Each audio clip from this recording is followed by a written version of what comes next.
दोस्तों, अगर मैं आप लोगों से कहूं कि अमेरिका और ईरान के बीच बहुत जल्द दोस्ती होने वाली है, तो आप लोग पलटकर यही कहेंगे कि फराज भाई, आप तो कई दिन से ये बात बता रहे हैं कि अमेरिका और ईरान के बीच किसी भी वक्त जंग शुरू हो सकती है। मिडिल ईस्ट में बहुत ज्यादा तनाव है इस वक्त। अमेरिका ने अपने जंगी जहाज ईरान के करीब तैनात कर दिए हैं। तो अब ये दोस्ती वाली खबर कहां से आ गई? अमेरिका और ईरान के बीच दोस्ती कहां से हो जाएगी? अभी तक जंग जैसे हालात थे और अब दोस्ती की खबरें आ रही है। दरअसल दोस्तों, मुझे खुद समझ में नहीं आ रहा है कि ये हो क्या रहा है दुनिया के अंदर। दुनिया के ये जो बड़े बड़े नेता हैं, ये दुनिया का बॉस बनने के चक्कर में पूरी दुनिया को घुमाए जा रहे हैं। आइए मुद्दे पर आते हैं। दरअसल खबरें ऐसी आ रही हैं कि अमेरिका और ईरान के बीच जो कुछ चल रहा था वो फिलहाल अब थम चुका है। अमेरिका ईरान के ऊपर अब हमला नहीं करेगा। दरअसल खबरें ऐसी आ रही हैं कि ईरान के राष्ट्रपति मसूद ने इस बात का आदेश दे दिया है कि वो अमेरिका के अधिकारियों के साथ मिलकर बातचीत करें। डोनाल्ड ट्रंप की तरफ से भी जो बातें लगातार कही जा रही थी कि हम ईरान के ऊपर हमला कर देंगे, अब वो डोनाल्ड ट्रंप भी बातचीत की बात कर रहे हैं। दरअसल डोनाल्ड ट्रंप ने दो शर्तें रखी थी ईरान के सामने कि आप अपने देश के अंदर जो प्रदर्शनकारियों को मार रहे हैं, उन प्रदर्शनकारियों को मारना बंद करें। दूसरी शर्त यह थी कि आप परमाणु मामले पर हमसे बातचीत करें। डोनाल्ड ट्रंप की तरफ से सोशल मीडिया पर पोस्ट करके इस बात की जानकारी दी गई कि ईरान ने अपने देश के अंदर अब प्रदर्शनकारियों को मारना बंद कर दिया है, इसलिए हम ईरान के ऊपर अब हमला नहीं करेंगे। साथ ही साथ हम ईरान से जो बातचीत करना चाहते हैं परमाणु मामले पर, उसके लिए भी ईरान राजी हो रहा है। और इस बात को कंफर्म ईरान के राष्ट्रपति ने भी कर दिया है। आने वाले कुछ ही दिनों के अंदर ईरान और अमेरिका के बीच तुर्की के अंदर बातचीत हो सकती है। ईरान के अधिकारियों को बातचीत करने का आदेश ईरान के राष्ट्रपति ने दे दिया है। उधर अमेरिका के अधिकारी भी बातचीत करने के लिए राजी हैं। अब यहां पर दो सवाल उठते हैं, अमेरिका को लेकर भी और ईरान को लेकर भी। क्या ईरान अमेरिका के हमलों से डर गया, इसलिए अमेरिका के साथ बातचीत करने को तैयार हो गया? दूसरा सवाल, क्या अमेरिका ईरान से डर गया? जो डोनाल्ड ट्रंप ईरान को धमकाकर झुकाना चाहते थे, अब वो बातचीत करने के लिए तैयार हो गए। दरअसल ऐसा कुछ नहीं है, ना ईरान झुका है और ना ही अमेरिका झुका है, बल्कि ये जो अरबी देश हैं, सबसे ज्यादा डर इन देशों को सता रहा है। मिडिल ईस्ट के अरबी देशों ने अमेरिका को अपने देश के अंदर पनाह दे रखी है और इन देशों को मालूम है कि अमेरिका अगर ईरान के ऊपर हमला करता है तो वो हमारे एयर स्पेस का इस्तेमाल जरूर करेगा। ईरान लगातार इस बात की धमकी दे रहा था कि अगर अमेरिका ने हमारे ऊपर हमला किया तो जो भी अरबी देश अमेरिका को अपने देश में पनाह दिए हुए हैं, हम उन देशों के ऊपर भी हमला करेंगे। तो ये जो अरबी देश है, ये बिचौलिया बनकर ईरान को भी मनाने में लगे हुए हैं और अमेरिका को भी मनाने में लगे हुए हैं।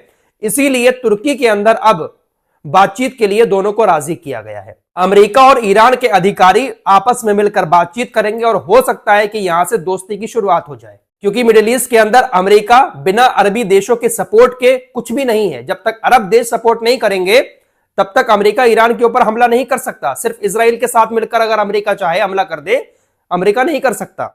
ईरान के सुप्रीम लीडर अयातुल्लाह खामेनी भी इस बात को कल क्लियर कर चुके हैं कि हम किसी देश के ऊपर हमला नहीं करेंगे, हम किसी देश के साथ जंग नहीं चाहते हैं। अमेरिका बेवजह हमारे ऊपर हमला करने की धमकियां क्यों दे रहा है? हम तो नहीं चाहते किसी के साथ युद्ध शुरू हो। फिलहाल कुल मिलाकर 100 बात की एक बात यह है कि अमेरिका की दाल नहीं गल रही है बिना अरबी देशों के सपोर्ट में, और अरबी देश साफ कह चुके हैं अमेरिका से कि हम आपको हमला नहीं करने देंगे। इसीलिए अब बातचीत के लिए हाथ बढ़ाया जा रहा है। ईरानी प्रशासन ने एक बार फिर से आज तमाम अरबी देशों को चेतावनी दे दी कि जिस तरीके से अमेरिका और इजराइल ने आपके एयर स्पेस का इस्तेमाल करके हमारे ऊपर पिछले साल हमला किया था, अगर दोबारा से ऐसा ही हमला होता है तो हम आपको बिना इन्फॉर्म किए आपके देश के ऊपर हमला करेंगे। पिछली बार तो हमने इन्फॉर्म कर दिया था कि हम अमेरिका के ठिकानों पर हमला कर रहे हैं, लेकिन इस बार बिना बताए फौरन पलटवार आपके देश पर किया जाएगा। यही वजह है जो अरबी देश अमेरिका को रोक रहे हैं। अब अमेरिका को तो रोक लिया अरबी देशों ने, लेकिन इजराइल को कैसे रोकेंगे? इजराइल को भी यह भनक लग चुकी है कि अमेरिका हमला नहीं करेगा क्योंकि अरबी देश रोक रहे हैं और बातचीत होने वाली है। आज ये खबर यह सामने आ रही है कि इजराइल अमेरिका के साथ के बिना ही ईरान के ऊपर हमला करने की तैयारी कर रहा है। आज रात इजरायली सेना घरेलू मोर्चे पर प्रैक्टिस भी करेगी और इस बात की इंफॉर्मेशन जनता को भी दी जाएगी कि हम अमेरिका के बिना ईरान के ऊपर हमला कर सकते हैं। चीफ ऑफ स्टाफ अमेरिका से बातचीत करके जब इजराइल वापस आए हैं तो बेंजामिन नेतन्याहू ने अपने तमाम सेना के अधिकारियों के साथ मिलकर एक बैठक की है।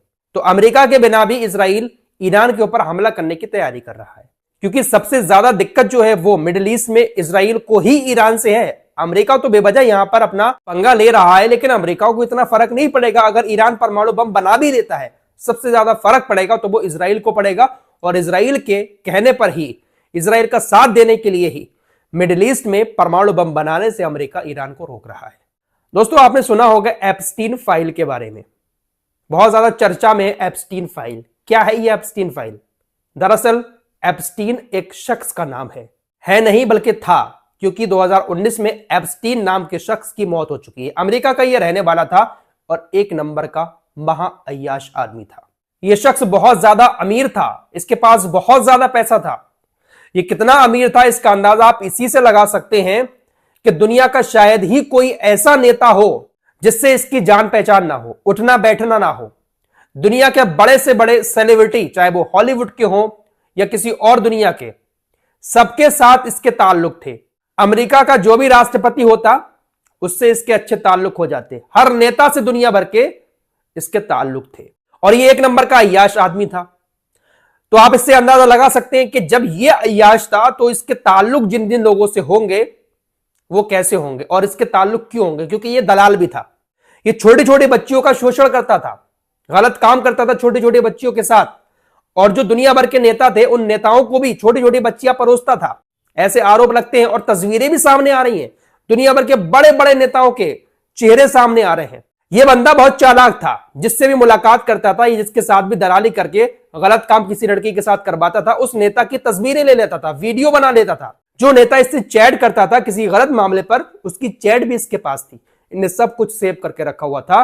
वही चीजें अब पब्लिश हो रही हैं। एप्स्टीन फाइल जो सामने आ रही है, उस एप्स्टीन फाइल में दुनिया के ऐसे ऐसे नेताओं के नाम सामने आ रहे हैं, अय्याशी के कारनामे सामने आ रहे हैं, जिसको सुनने के बाद आप लोग भी हैरान रह जाएंगे। ऐसे ऐसे नेता जो दुनिया को पाठ पढ़ाते हैं इंसानियत का, बड़े अच्छे बनते हैं दुनिया की नजर में, और ऐसी ऐसी अय्याशियां की हैं जिसको बताना भी मुश्किल है। तो एप्स्टीन जो था वो ऐसे ही हर नेता के सबूत जो है अपने पास रखकर उनके साथ अय्याशियां किया करता था। लेकिन इसने 2019 में अपने आप को खत्म कर लिया, जेल में इसको बंद किया गया था।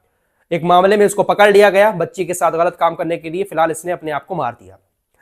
अब इसी की वजह से दुनिया भर के नेताओं में अफरा तफरी भी मची हुई है। कोई इसको डिलीट करवा रहा है, कोई कह रहा नहीं ये गलत है, हमारा नाम इसमें आया है। बहुत सारी चीजें चल रही हैं, लेकिन एक चीज ये भी आ रही है कि जो एप्स्टीन फाइल खुली है उसमें अमेरिका वालों का भी नाम है। तो इजराइल के जो लोग हैं वो कहीं ना कहीं दुखती हुई रग दबा रहे हैं अमेरिका वाले की, और इसी वजह से अमेरिका वाले जो है इजराइल का साथ दे रहे हैं। इस दुनिया के बड़े बड़े नेताओं को, बड़े बड़े लोगों को हम जितना अच्छा समझते हैं ना, वो उतने अच्छे हैं नहीं। अंदर से कितने काले हैं इस बात का शायद हमें आपको अंदाजा भी नहीं है।